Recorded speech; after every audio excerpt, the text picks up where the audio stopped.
Hello, everyone, and welcome. My name is Andrea Patton. I am the Chief of Staff for the City of Boston's Disabilities Commission, and I'm very excited to welcome you today to our third webinar as part of our October webinar series for National Disability Employment Awareness Month. Our first webinar was on pathways to employment with the City of Boston. Our second was on financial wellness and financial empowerment resources that are open to folks in the city. And as I'm sure you all know and are anxiously curious about, housing is the topic of our third webinar today. The first two webinars are recorded and on YouTube if you like to go back and watch them.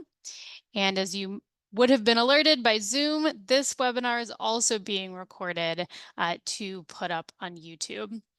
So one note about that is if you do not wish to be recorded and on camera, feel free to keep your camera off. If you have questions, you can put them in the chat and they can be voiced for you so that you're not on camera if you'd like. With that, I'm going to start sharing my screen really quickly to talk a little bit about what you can expect to hear tonight. So this webinar is called Triple A's of Housing: Accessible, Available, Affordable, because we know these are the things that folks in Boston are really caring and concerned about. We are going to talk about those things. First, we're going to do some introductions of our presenters, and I'll make a few housekeeping notes as I've already started. To continue the housekeeping notes, you may have noticed that you are not able to unmute yourself at this time. If you do have a question, please use the raise hand function in Zoom. Raise your hand on camera, I'll be watching and can see, or note in the chat that you have a question. We can then send you a request to unmute if you wish to voice your question, or spotlight your video if you're asking a question in ASL so that the interpreters can see you. We'll take questions throughout the presentation. Don't feel like you have to wait for the end of a section to raise your hand or put a question in the chat, but we will call on you. Last note, a lot of information here today. We will send these slides out to you if you would like. Drop your email in the chat or email disability@boston.gov and we will send them out to you. But I will stop sharing for a moment so that I can invite our our presenters to introduce themselves. I will start with Beth. Would you like to introduce yourself? Absolutely. Thank you, Andrea. I'm really excited to be here. I attend a lot of your programming throughout the year, and I'm honored to be asked to speak at one. I am Senior Program Manager at the Mayor's Office of Housing. I oversee the Affirmative Fair Housing Marketing Program, which is under the umbrella of Housing Compliance and Asset Management. I basically conduct the housing lotteries. That's what I tell people when they ask me what I do. So I'm looking forward to giving you some information tonight. Thank you so much, Beth. I will turn it now to Schiller. Hello, everybody. My name is Schiller Ambrose. I'm the Deputy Director of Housing Compliance and Asset Management, and I work closely with Beth. And I'm looking forward to this presentation today. Thank you so much, Schiller. And last but certainly not least, as she will be one of our first presenters, Patricia. Hi, everyone. My name is Patricia Mendez. I'm the Director of Architectural Access for the Disabilities Commission for the City of Boston. Thank you, Patricia. Before I hand it back over to you, one other quick note from me. So the title of this webinar is about accessible, available, and affordable housing units. But that may be the last time you hear some of those words, and there's a reason for that. Accessibility has a lot of meanings. If we were to talk about everything that might make a unit accessible to every kind of disability, we'd be here all night. What we will be presenting on is what are the features that are required as part of the building code in Massachusetts for mobility accessible housing and for deaf and hard of hearing housing. Those are the requirements in the law. Those are the things that we enforce and can talk to you about. We'll talk a bit about available units and some of the resources that exist where these accessible or mobility units are going to be advertised. And then we're going to talk about housing lotteries, because again, if affordability means a lot of things to a lot of different people, and it is not really possible for us to talk about what affordability means in everyone's contexts with everyone's life situations. But what we can talk about, the hard requirements, the codes that we have written and the rules that we have set and that we enforce do have to do with income restricted housing. And that's what Beth was talking about when she said she runs the lotteries, because we have lotteries for our income restricted housing. So that is the agenda for the night. Hearing from Patricia about accessibility features required in the building code, and hearing from Beth and Schiller about where you can find those kinds of units advertised and what it means to participate in a lottery for an income restricted unit. With that, I will bring Patricia back up to the spotlight. Take it away, Patricia. Perfect. Thank you so much, Andrea. Okay, so what do buildings mean by ADA units? Next slide, please. So when an applicant sees wheelchair accessible or built out ADA disabled accessible or group 2A units, what does that mean? It basically means that the unit has a little bit more of extra room, of extra space for a wheelchair user to have enough space to turn in case of the bathrooms and the kitchen. And also in case of the kitchens, that there is space underneath the counter for the toes and the knees on wheelchair user. So I put there a few graphics there. The first one on the left shows you a toilet, and right next to this toilet, to the side, there is an empty space on the floor. So there is enough transfer room for someone that this is a wheelchair that it can place themselves side to side and then transferred. The next graphic in the center is showing you a little bit of a perspective drawing with a circle in the middle, in the floor.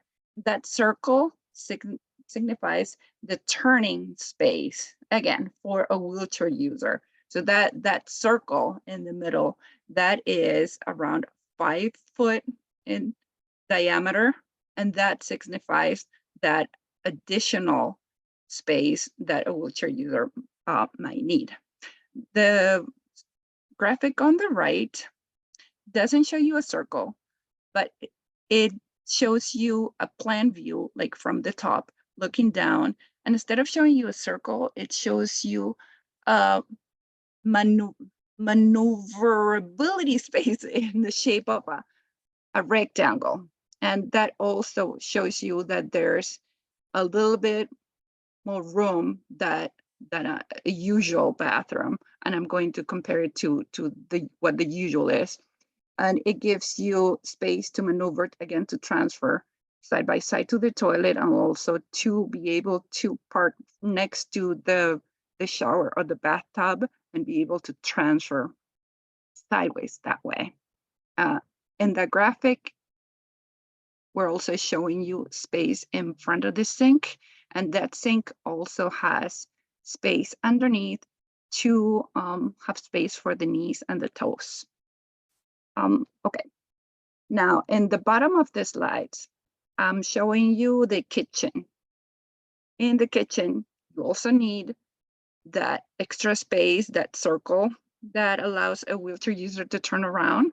That is 5 foot in diameter. We call that the turning space. And also, if you look closely at the counter, there's space underneath also for the toes and the knees. So that's what a wheelchair accessible or built out ADA disabled accessible or group 2A unit. Next slide, please. Okay. So what is not an ADA unit, not an accessible unit, it's what we called an adaptable unit or group 1. It's also called an age-in-place unit because they have some of the accessibility features. For example, a 0-step entrance. So when you enter the apartment, you don't have a step. You can roll in or you can walk in without having to climb up the step. And also the doors are consistently wider than 32 inches. So that would allow the person in a walker, also a wheelchair. But the difference between these kind of units and the ones that we discussed earlier is that the adaptable group 1 age-in-place does not have that turning space, that circle that is 5 foot wide in diameter. So the other part of this kind of units, the adaptable group 1 age-in-place units, is that in new construction, they're required to have walls that have some reinforcement. So in the future, or somebody that requests them, they're strong enough to support grab bars. So that is a good accessibility feature that group 1 units, age-in-place adaptable units have. So these units are suitable for people that maybe can use a walker or crutches. But this kind of units are difficult for a person who relies on a wheelchair to day-to-day use. I think that's it. Is there a next slide? Oh, yeah. Okay.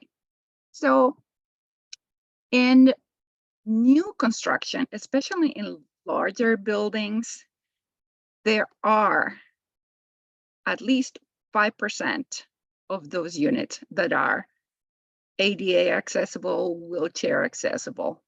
And then after that 5%, all the rest, so 95% are the adaptable kind, the kind that have an accessible entrance and 0-step entrance, and the reinforcement on the walls that can support in the future installation for grab bars.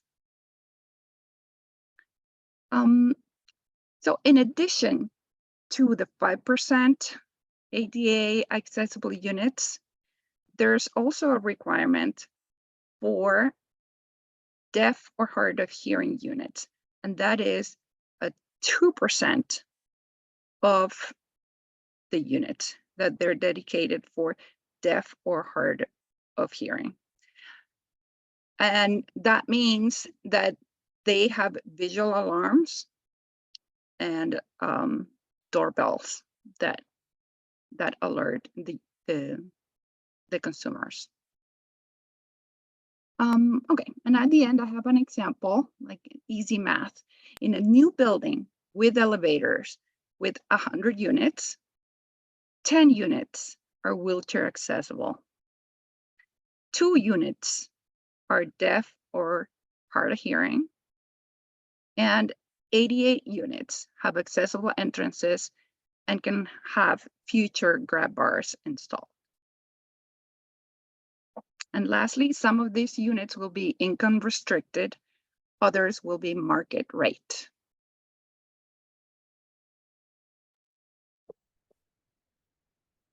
Great. Thank you, Patricia. I just want to jump in, everybody, and introduce myself. My name's Kristen McCosh. I'm the Disability Commissioner and ADA Title II Coordinator for the city.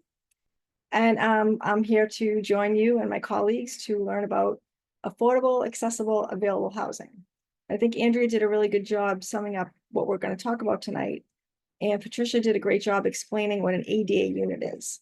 But the reason why we really want to highlight the meaning of an ADA unit is because if somebody applies for an ADA unit and they don't use a wheelchair or a scooter or have a mobility device, they may not be approved for that unit. And they would maybe be taken out of that line and put into the standard line for a standard apartment. So we just want to be sure that before you apply for an ADA unit, you really understand what you're applying for. Because I work very closely with Beth and her team and Schiller to look at the applications and see if the disability matches the unit. So in order to match the ADA unit, you really need the extra turning space and turning radius that someone in a wheelchair would need. Otherwise, if it's a disability that doesn't use a wheelchair, you may be able to go into an adaptable unit, which is the majority of the units. So I just want to put that definition out there so that you understand which units you're applying for. And I know Beth will get more into that as we go along through the night, and we'll all be here to answer questions. So I'm going to turn it back to Andrea.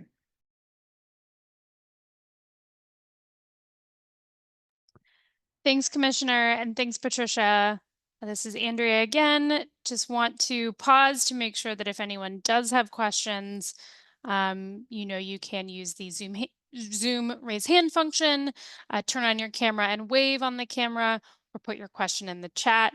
A few folks have joined us since I mentioned you will not be able to unmute yourself. You will have to indicate that you have a question, and we will either unmute you or pin you if you have a question to ask an ASL.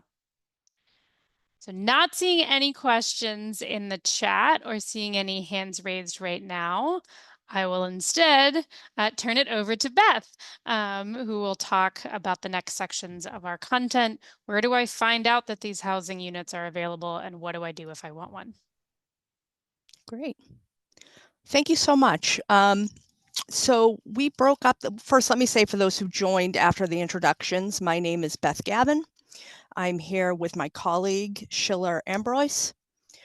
We work for the Housing Compliance and Asset Management Division of the Mayor's Office of Housing. And what I like to tell people, sorry to repeat myself if you heard it, I conduct the housing lotteries to make it simple. I do a bunch of other things, but for tonight's purposes, the housing lotteries. Now, we're going to talk about first housing search resources, and then we're going to deep dive into the lotteries. I will say that neither myself or my colleague Schiller are experts in housing search. However, we do work closely with the Mayor's Office, the Office of Housing Stability. We do workshops with them throughout the year in person at the libraries. So I'm going to present their slides and talk a little bit about what they present for housing search. First and foremost, and you're going to hear me say this word over and over again tonight, it is MetroList. MetroList is a website. It's also a newsletter that I oversee and send out on a weekly basis. It's no frills. It is a listing of all the current housing lotteries that I oversee, as well as waitlist openings and first come, first serve opportunities. And I'm going to be speaking a little bit more to first come, first serve opportunities in a bit. And my hope is that if you take anything away from this presentation, it's MetroList. And please tell a friend. All right, CHAMP. Some of you may have heard of CHAMP. It is state-run, and it stands for Common Housing Application for Massachusetts Programs. That's a lot.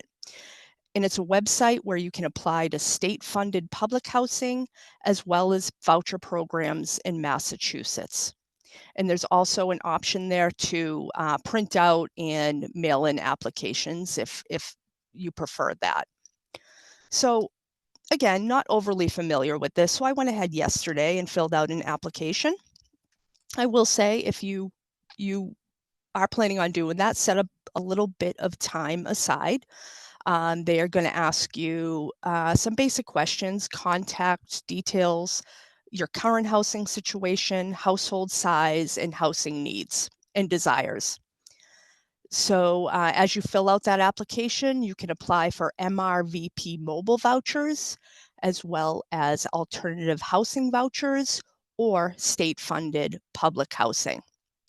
It will ask you approximately where you want to live, and it will suggest public housing based on those answers. Okay, I'm going to move to the next slide. All right, Housing Navigator. If Metro List is no frills, Housing Navigator is its beautiful sister. It is a fantastic search engine. It is state associated.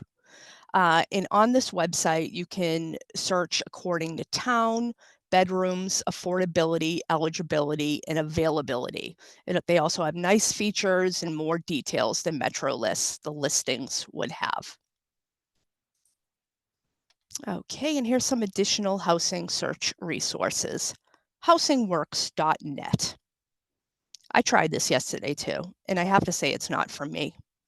It's basically a list where you can download and print applications. You can do it 20 at a time, and maybe that appeals to you. Personally, it does not appeal to me, but if you're more of a paper person, I highly suggest this website.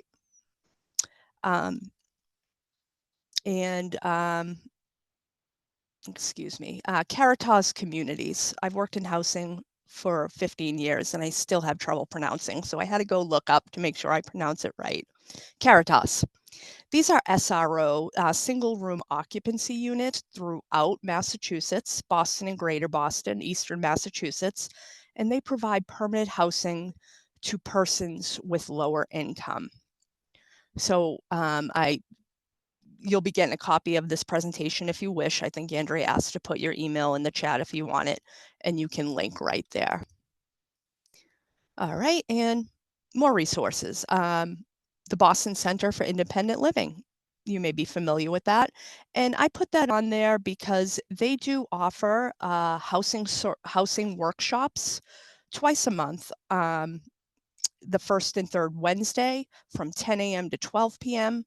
And they take place at their center or via Zoom. And on their website, they have the details for those. But they're you may know they're a fantastic organization. I did want to put a little bit more information about the Alternative Housing Voucher Program. Now, this is a mobile voucher. It is for persons with disabilities, and it's disabilities that are all disabilities under the ADA Act. And excuse me. I did speak to the gentleman who's the program manager there yesterday, which was fantastic. And he wanted me to point out that these vouchers are for people under 60, but you can carry it on after you turn 60. So you don't have to give it back when you're 60 years old. They are primarily for one bedrooms and a household, I should say primarily for one bedrooms, but if you do need an extra bedroom for a disability related reasonable accommodation, they do consider that.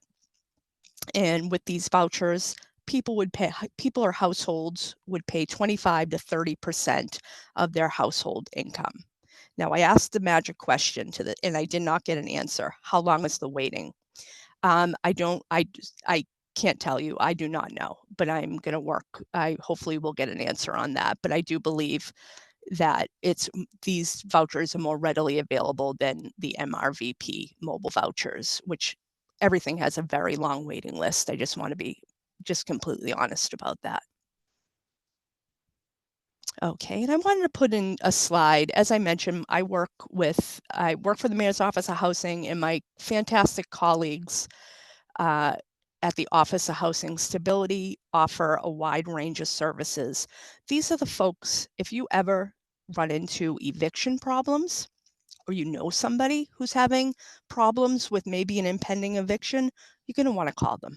If you're in Boston, you're going to want to call them and they can help you. They also have these fantastic virtual legal info sessions weekly, and highly recommend. Most of them are virtual. virtual, but they do an in-person monthly. And Andrew, thank you for that. Andrew said that list is very long, and that's no surprise to me for the AHVP vouchers. Okay, so you can find out about these virtual legal info sessions on their website, or you can sign up for the Metro List newsletter because you'll always find it there. Here are some upcoming housing search workshops that the Office of Housing Stability and I host in person throughout the year at Boston Public Libraries across the city. These have not been advertised yet, but they will be. And they are going to be at East Boston Library on November 7th, and then Charlestown Library on November 21st. And those are both evening sessions, but sometimes we do day sessions. And again, Metro List newsletter. I don't know if we wanted to stop for questions.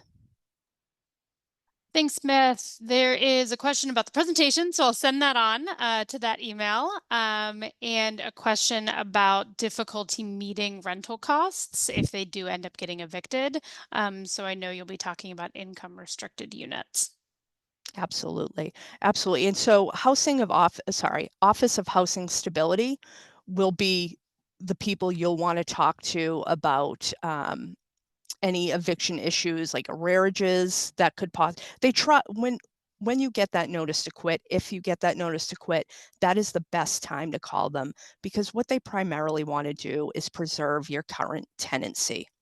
Adam, there are programs that I am not an expert in, but I will say like RAFT that do help with moving costs, among other things, but that's something you'll want to look up. I believe it's state funding for RAFT, but the Office of Housing Stability will know that and how to apply inside out.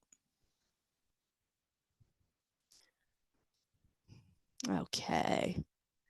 We do have a raised hand if you'd like to take another question. Of course. All right. Hello, Dacia, good there you go. good Great. evening.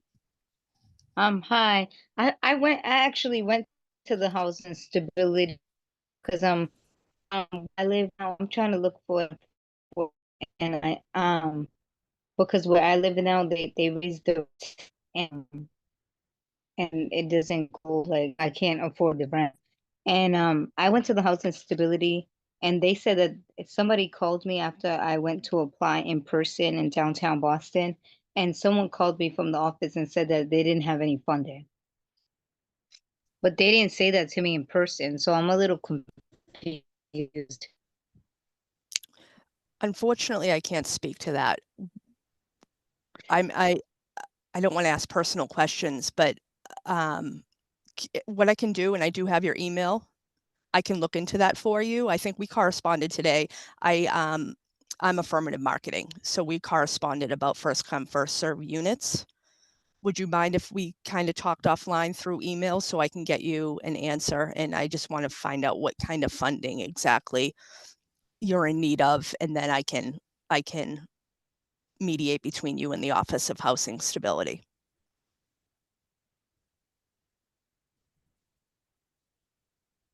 All right. Okay. So I'm going to move forward with the housing lotteries. And again, Dacia, I will be in touch with you via email.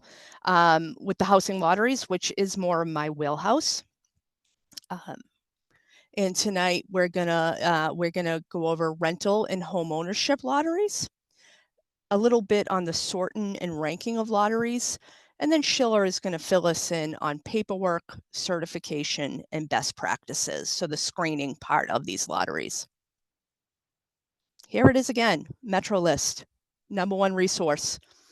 You may see lotteries on Housing Navigator as well, but I manage this, so I know they're on there.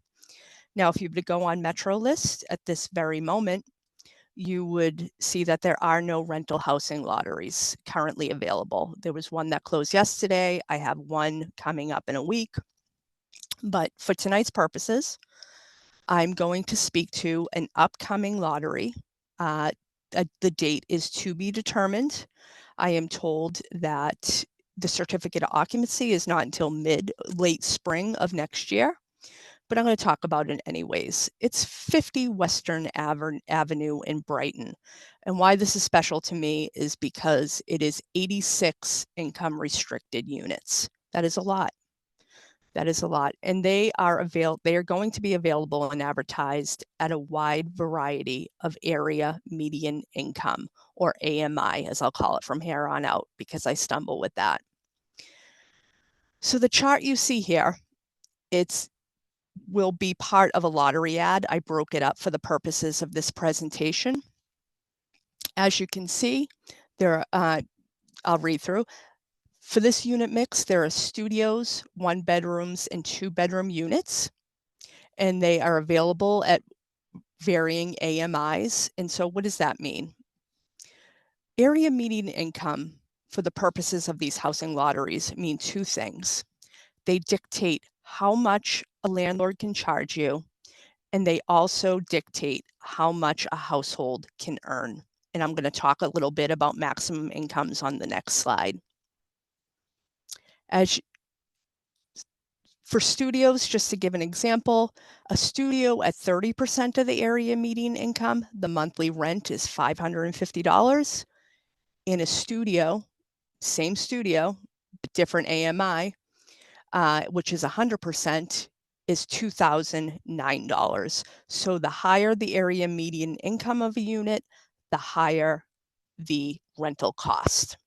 And these are, I'm digressing a little bit off my little script, but these are part of the inclusionary housing program, which is a little bit different from, which is different from city funded developments.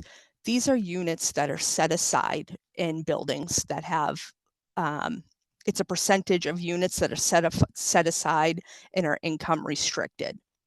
So you can imagine with 86 units set aside, I believe there's over 330 units. Don't quote me on that. Okay. And you can also, on this ad, you can see that there are 5 units built out for persons with mobility impairments, and there are 2 units built out for persons who are deaf, hard of hearing. I'm going to jump to the next slide, but I am going to do an example. I'm going to do an example of a person applying for a 1 bedroom and a 2 bedroom mobility unit. All right. So here is the minimum incomes and the maximum incomes. You will find this on every advertisement that I do. And it will be all in one place and easier to read. So say, again, if you're a 1-person household and you're applying for that 1 bedroom mobility unit, you would need to earn a minimum of $48,630. And as a 1-person household, you could not exceed the maximum of $80,010. Now, if you were a 3-person household and you were applying for a 2-bedroom unit, you would need to earn a minimum of $55,110, and you could not exceed the maximum because the larger the household size, the more you can make. So for 3 people at 70%, it is $102,830. I do want to say, if you do hold a mobile voucher, whether it be Section 8, MRVP, VASH, or alternative housing vouchers, and I'm going to add that to my advertisements soon. Minimum incomes do not apply to you. Now, I'm just focused on those mobility units. I could go on and on about if you make less money and you're interested in a studio, to be eligible financially, you would need to earn $16,500, and you cannot exceed 30% of the area median income, which is $34,290. Okay. And I'm gonna, is there any hands raised or questions about that? There was a question asked just before you answered that the minimum incomes don't apply if you have a voucher. Yes, absolutely. They do not apply. Minimum incomes do not apply to persons with mobile vouchers. If you're subsidized, that's different. But if you have a voucher you take with you, 100% minimums do not apply to you. Maximums do. Okay, all right, I'm going to move on. All right, so typically when I do these presentations, I try to I give more details of what happens between an application deadline.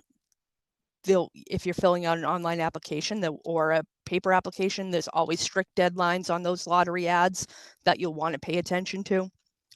But between the deadline of the lottery and the between the deadline of the application period and the lottery, we typically do a review of all the applications. We assign application numbers.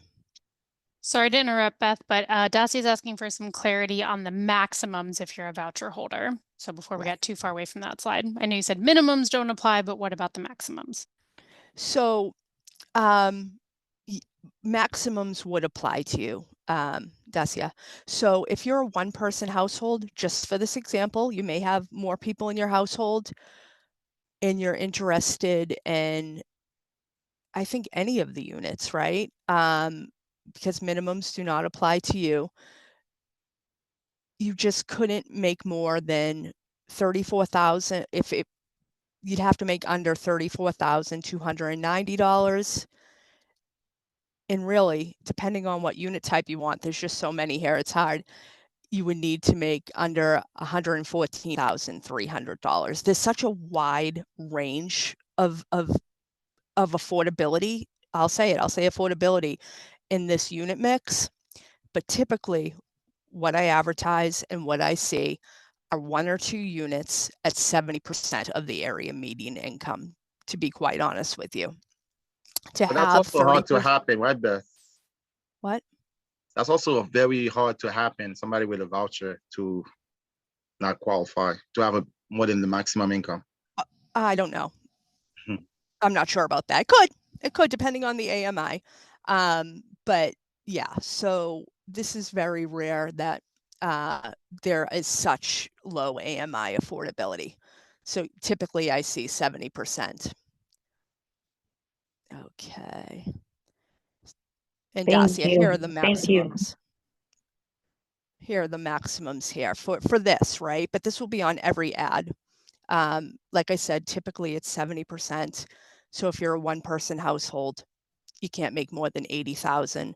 If you have more people in your household, that goes up. All right. Yeah, so after the application period closes, I will do a review of the applications with the owners or their agents typically. And we'll make sure that they'll notify people. You won't hear from me, you'll hear from whoever the agent is or the property. They'll notify you if your application is incomplete, and we'll also look for duplicates. We do no pre-screening at that stage. We then schedule the lottery. You will get at least 48 hours notice of any lottery that is scheduled. And in that lottery notification, you'll get an application number. And again, this is a lot of information for a short period of time. I do virtual sessions for each property, and we really deep dive into the process. So I conduct the lottery remotely. It's me. You won't see my face, but you'll hear my voice because I record it. I do a little presentation and I randomize the application numbers on the screen, and those become the lottery numbers. This is for transparency. It's public information. I have it on a website. After I conduct the lottery, I'm going to sort and rank the lottery that day. So for units built out, and this is a little bit about sorting and ranking the lottery, for units built out for persons with disabilities, whether it be mobility impairments or for persons who are deaf, hard of hearing, the those units, those designated units will have people who certified as needing those features will have a priority for those units only. If you do certify as needing those features, and Sheila's going to talk a little bit more to this in a bit, you'll need to provide supporting documentation. After that, this is a typical sort and rank. Boston residency is always going to be the first priority, and that is followed by household size. So this, of course, is for 2-bedroom units. Single persons, they're welcome to apply for a 2-bedroom unit, but know that anyone with 2 or more people in their household will be ranked higher than you, unless you do have a disability-related reasonable accommodation. And there's going to be a question on the application if you need an extra room. 1-person households are ineligible for 3 bedrooms, 2 persons for 4 bedrooms, again, unless you have that documented disability reasonable accommodation. And all of that, all the preferences, and then maybe more, this is just a typical lottery, is followed by the lottery number. That's the last piece of that. For transparency purposes, where am I? Hold on, sorry, I can't get my mouse. For transparency purposes, anonymized lottery results are now posted on the web.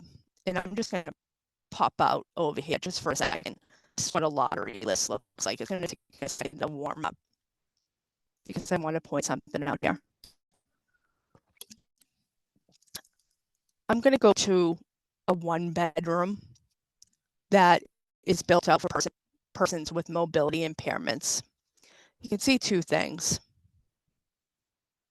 There are 36 people on this list.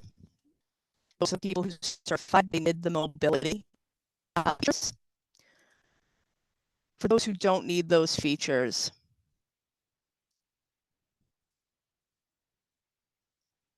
it's not telling me, but I looked before. It's 1,000 people. So my point is, please spread the word. If you know someone who does need those built-out features, spread the word because these lists are short, very short in comparison to the general list. If a person does certify as needing those features, they're going to be on this mobility list, and they're also going to be in the general list in the event. And it happens that, there's a misunderstanding, and when your certification is verified, that it turns out you don't need those exact features. So you're not kicked out of the lottery or anything like that. You're just on another list where you might be ranked lower.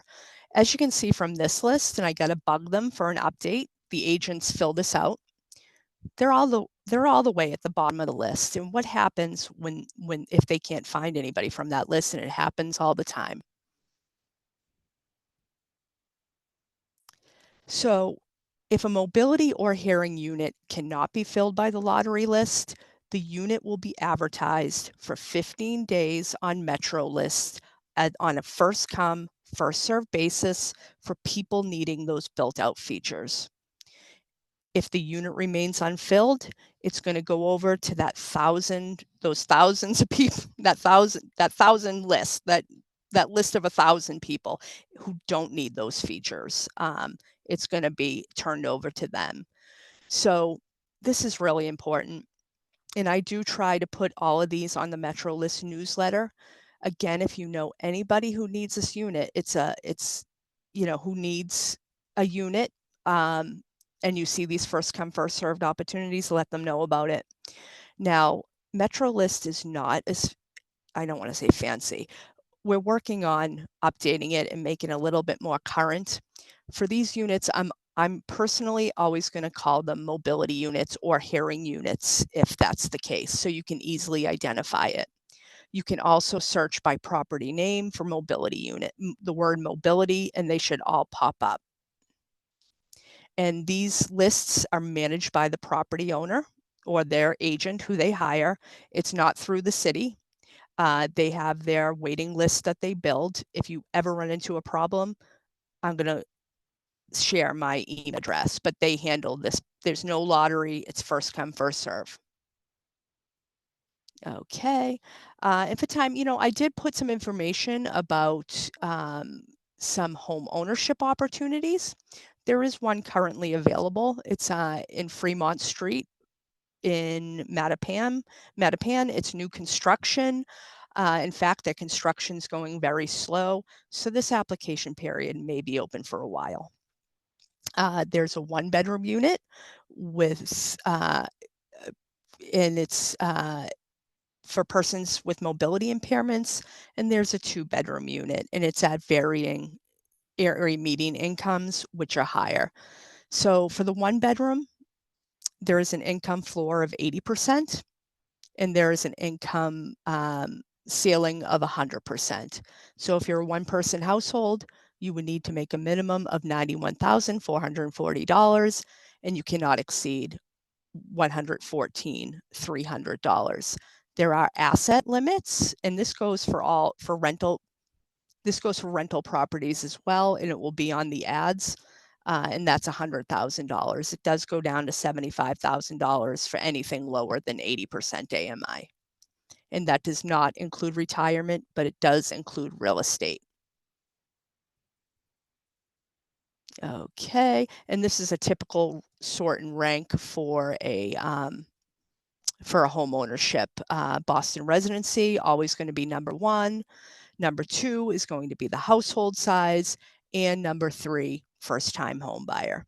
Now, again, for those units built out for persons with disabilities will always have the top priority for those units. And if they can't fill them through the lottery, boom, they're going to go on Metro lists for 2 weeks on a first come, first serve basis.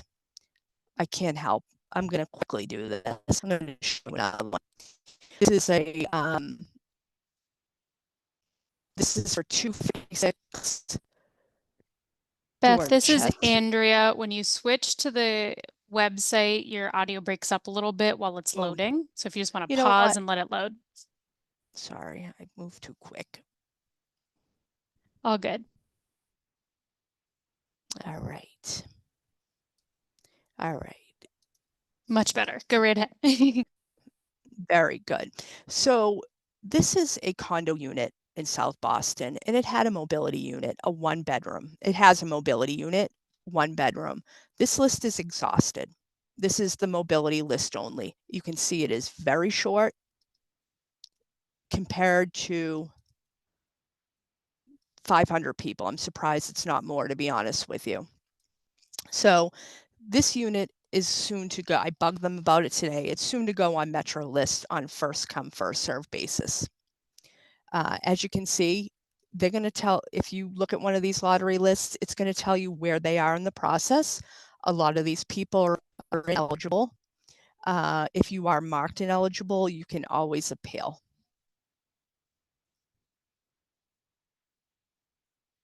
All right, and this is just a typical slide I do in the lottery. And it's, it will give you specific details about the lottery you applied to. I will work with the developer or the agent to tell you when you will be contacted after the lottery. It's just a basic timeline with more details if we have a specific property. And with that, I'm going to turn it over to Schiller, who's going to speak a little bit about what happens if you're invited to move forward in a lottery and what you can expect.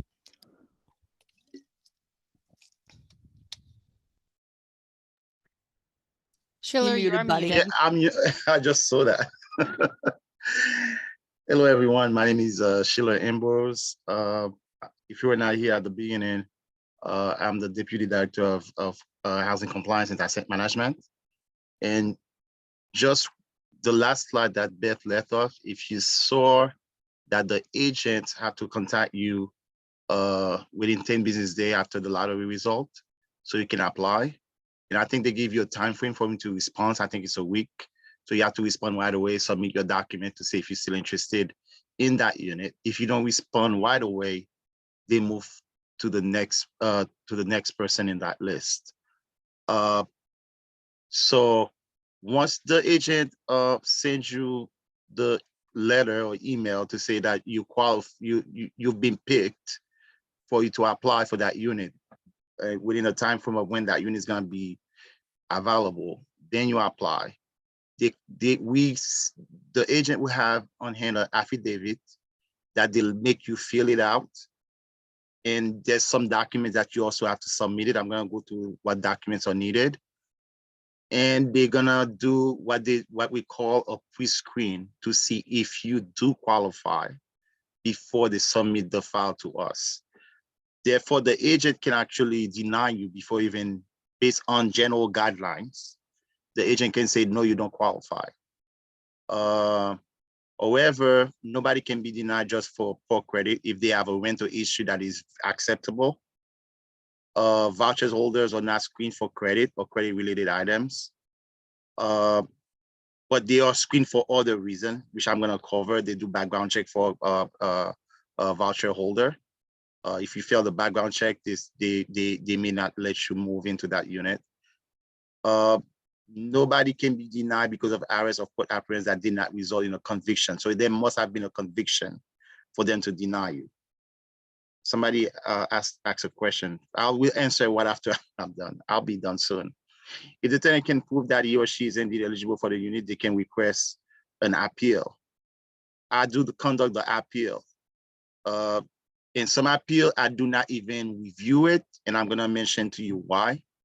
If you send an appeal with the same document that you submitted to the agent, we're not gonna look at the appeal unless you write something that say that the agent miscalculated your income and you make a good statements showing why that your income was not well calculated. Otherwise, we're not gonna do we're not gonna receive your file on appeal based on the same document that the agents receive, because the agents have to follow their own guideline.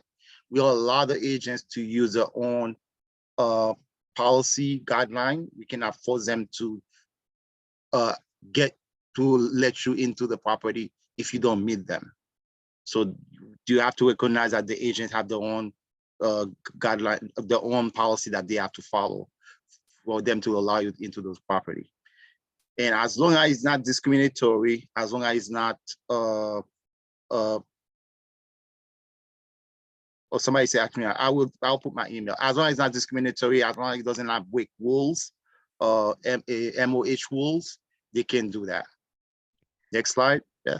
Sheila, this is Andrea. The question that was asked in the chat was, if I applied for a rental unit and got a lottery number, can the developer then add requirements such as age, or do they have to accept you if you get a high enough number? The agents have to follow the agreement that they signed with the city. So nothing can be added after the fact. So there's an agreement that they signed with the city that determine what type of rules they're gonna put in place as far as age, as far as other items. They cannot just come up with new rules. And I think it started from what Beth was saying. The plan for marketing is already there. Who they're gonna market the units to? If they say the unit is gonna be for, actually they cannot say the unit is gonna be for a specific person or specific ways. They have to stay within the operating marketing plan that Beth and his department approved. So they cannot break that plan that they submitted to Beth. Am I correct, Beth? If they say they have a list of things, who they gonna Absolutely. assign? Yeah, they have there's to stay within. all requirements, and sometimes we do have properties with age requirements. It's allowable in fair housing, but it's done, it's advertised as such. So they have to screen people as they agree to. Yes. So there'll be no changes to preferences or any requirements such as age. This is Andrea. I just also want to add that the lottery number gives you a right to apply for the unit. You still then have to meet any of the requirements that were agreed to, like income, like you do have to prove the disability, provide supporting documentation on the disability. Yes. So that a high enough lottery number just guarantees you a right to apply and to prove that you meet the rules that Beth was just describing that are in the AFFH. So let's put it this way: the lottery the pre-lottery process is really telling people who you are and what you are applying for.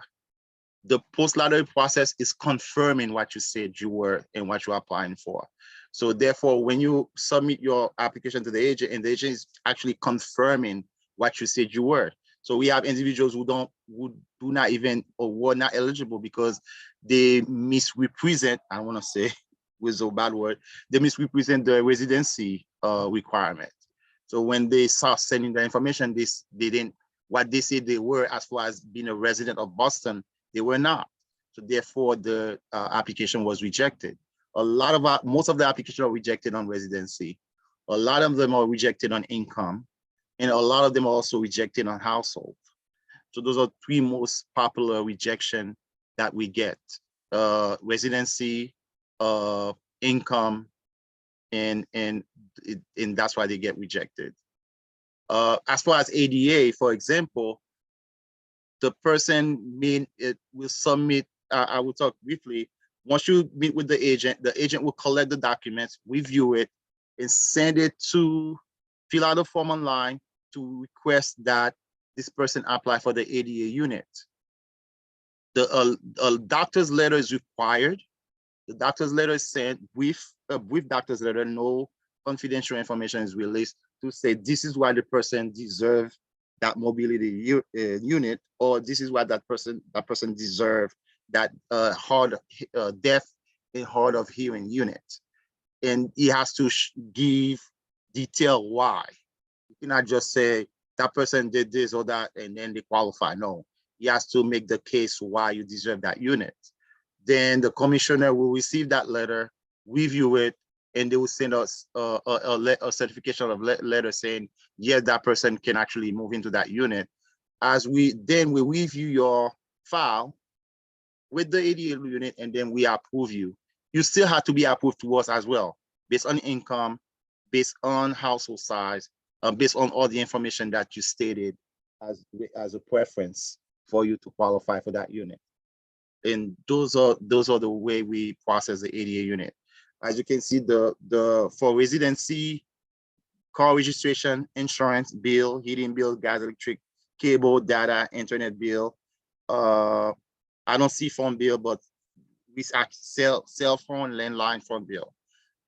Listing your list is also very important to to give you a status of residency. If you are homeless, we accept a shelter letter from the shelter you live in. We started using, we have homeless who are not really living in a shelter, who are either sleeping on somebody's couch, like couch crouching, or they're sleeping in the car. So they can show, I think we have one client, for example, give us a police report that the house was burned down where they were living. So he's currently living in a car in family's house. So we accept that as a proof of homelessness. Then it's showing that they don't have residence. But however, that person usually have the car registration or other item that show they were recently living in that unit that was burned down. So there are special circumstances that you can appeal. To appeal, you can prove that you have residency. Financial documents, pay stubs, the last two most recent pay stubs, bank statements, your tax return from the last 2 years, and retirement asset documents. In financial document, we review your assets, we review your income, and we review your part of your asset is retirement. Some asset we calculate we can use it as your checking account, your saving account. We do use 1% of it as salary. However, your retirement, we don't calculate it as salary. There's a cap on asset. You cannot exceed more than $75,000. Okay. So if you at 100%, we cannot exceed 100,000. So for each median income, I can send you guys that information. For each median income, there's a cap on how much asset you can have in order to qualify. So if you exceed that asset amount, you will not qualify. If you're not working, you have a voucher, you're not working, or one person is working, the other person is not working, you can go on iOS and pull out a statement of non-filing, showing that you're currently not working or you're staying at home. We have some people who are staying at home mom and stay at home dad, or they just lost their employment. So you can pull that proof from the IRS. Somebody ask a question? Yeah, I think there's some questions we'll follow up Okay, with after that. offline, Schiller. Yeah, but Okay. just because we are at 6:33 and I Yeah, know some let me folks might hurry have up. to Let me leave, finish. I was gonna say let's skip the Yeah, the let's skip it. homeownership.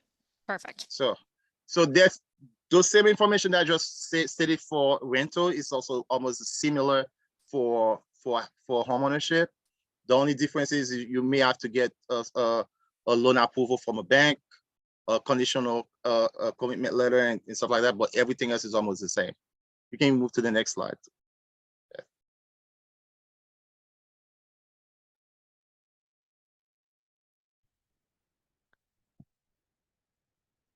So I already went over this, so I'm glad I don't have to go through it again.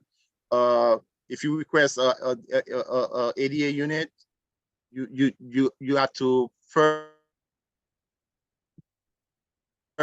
make sure you get your doctor's letter proving that you are disabled, you need that unit, and why. If it is deaf of hearing, you need to that letter as well. Then that letter has to be approved by the commissioner, Kirsten. And before we can actually approve you for that unit, that letter. We have received letters where they're applying for mobility and they say they're deaf of hard hearing. We cannot let you into a unit that you did not get a letter for. That's not gonna happen. Next slide.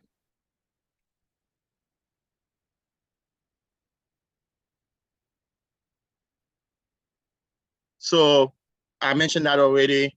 The agent will review all your information before they send it to us. The agent may decide that you don't qualify and don't even submit your application to us. Even though we say the process usually takes 2 to 4 weeks, it's actually take less unless you then submit a full file. If it is incomplete, therefore it might take longer. But usually it takes 3 to 4 days for us to review a file and send a certification letter back to the agent saying that you qualify or you don't qualify. And unless you bring new evidence, if the city say you don't qualify, you cannot appeal. You have to bring new evidence in order for us to take your appeal. And that, I think the next slide. Sorry, we're gonna go right through this one. This is useful info that you can have. I'm going to jump into helpful tips. As I said, pay careful attention to deadlines when filling out these applications, or if you're called forward. People are mostly rejected before they get to Schiller's department because they don't respond. And if you don't respond, there's literally no way I can help you, because I would, if you miss a deadline. There are chances to appeal if you're ineligible. If you need help at any time, ask the property. If you're able to, join a virtual information session. I will always be there. Even if it's a specific property you're not interested in, if you have a general question, come on in. It's a great group usually. Report your household size accurately, especially if you're applying for a 2 or 3 bedroom. If you have any additional details to share on your lottery application, please do. But please don't I'd hate to say overshare, but you don't need to tell me personal details. Basically what I'm looking for is if you need an extra room, or if you have medical equipment for that extra room, or need an extra room for a reasonable accommodation, but you don't have to tell me too much. And when in doubt, like you're seeing, like, do I make the minimum? I might. Am I over the maximum? I maybe. Apply. It doesn't hurt to apply. You can apply for you can apply to as many lotteries as you want, as many bedrooms as you want. If you're a 1 person, apply for a 4 bedroom. We know you're not eligible, but like, it's okay. You can still do that. You never know what could happen. That was a bad example, but you know what I mean. Apply. Never give notice on your housing until you have signed a lease or closed on your closed on your property. If an agent says, congratulations, you're the first on the list, that does not mean you should give notice on your current housing. A lot can happen, and I've seen it, especially with home ownership. Housing discrimination. If you have experienced housing discrimination in Boston, you can reach out to my colleagues over at the Boston Fair Housing Commission, and they're going to open an investigation. This is what they do. I have linked here you can initiate a complaint online, you can call, and if you're uncomfortable contacting the city, I've also provided the number for Massachusetts, for the state, as well as HUD. And I wanted to add, if you visit the unit before you sign the lease, the agent will ask you to do that. Just don't say, no, I don't have time. Please do, because we've seen cases where the person does visit the unit, and when they move in and they don't like it, and they're trying to get out of the list. Once you sign the lease, you can pay a penalty by the agent if there's nothing we can do about that. Okay. Amazing. I know we have a few questions, but before we get to those, I just want to first say thank you so much to all of our presenters. Thank you for those of you who have stayed late. I know we are 9 minutes past the deadline, and our ASL will be leaving us at 6:45. So if you need ASL in order to ask your question, please let me know that in the chat so that I can prioritize your question while the interpreter is still here. Thank you again. There's so many emails and so many links and phone numbers that are on the slides. For those of you watching this later on YouTube, you can always contact the emails that are on screen right now, affirmativemarketing@boston.gov or MOHhousingcompliance@boston.gov, depending on your question. And you can reach us here at the Disability Commission at disability@boston.gov. Thank you so much for watching.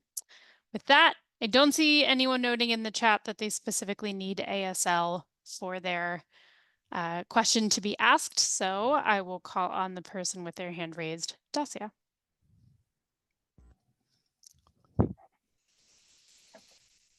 Hello, good evening. Thank you so much for this wonderful workshop.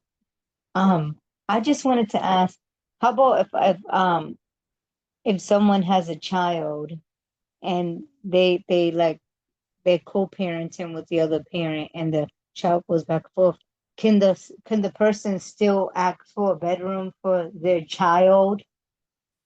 Absolutely. Absolutely. There's you can put co-parenting right in the additional details, or you could fill out, if you have, I believe it's 50% custody, 50% of the year, you can add them right to your application. But absolutely, co-parenting does count for an extra room. Okay.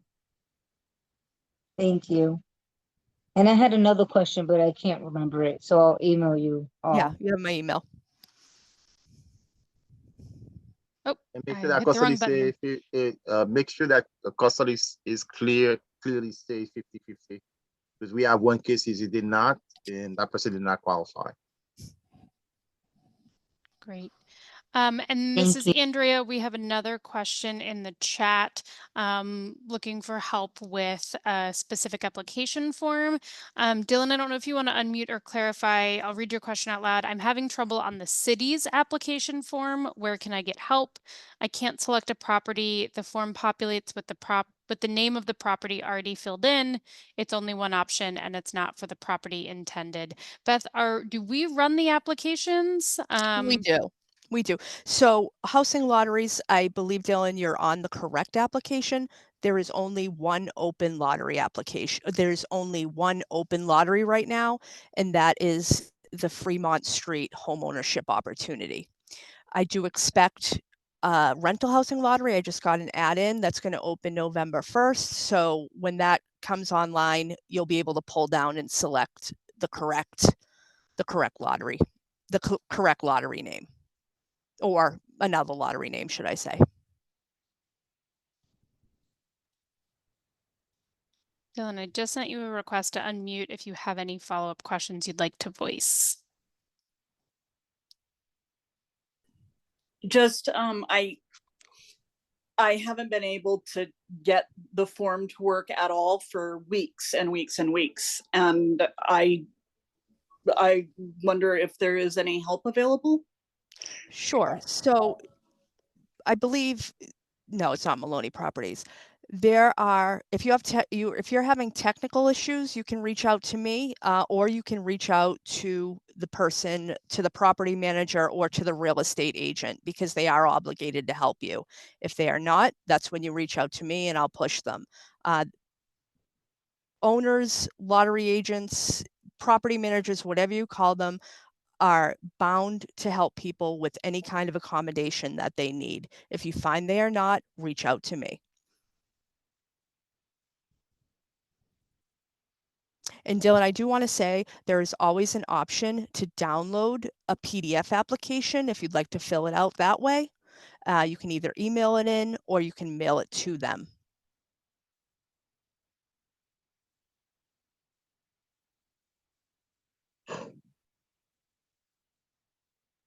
Okay, this is Andrea. I'm not seeing any further hands raised or questions in the chat. So perfect timing for our slightly extended webinar to hit 6:45 while we still have interpretation. Thank you all again. Emails on the screen, disability@boston.gov. Please do not hesitate to reach out to us with questions. Again, there are times we may refer you to a different office. For example, that last slide on housing discrimination, we don't process those complaints, but someone does, and we can give you their number. So when in doubt, feel free to call us. We may refer you to someone who can more directly assist, but we are here to answer your questions and to direct you in those cases. So thank you for joining us tonight. Hope you will join us next week for our final NDEAM webinar, which is on workers' rights, your rights as a disabled employee and just as an employee. We'll talk a little bit about things like wage theft, which you're not allowed to steal wages from any workers. But we'll also talk about rights as a disabled employee, for example, to reasonable accommodations. So hope you'll join us then, and happy National Disability Employment Awareness Month, everyone.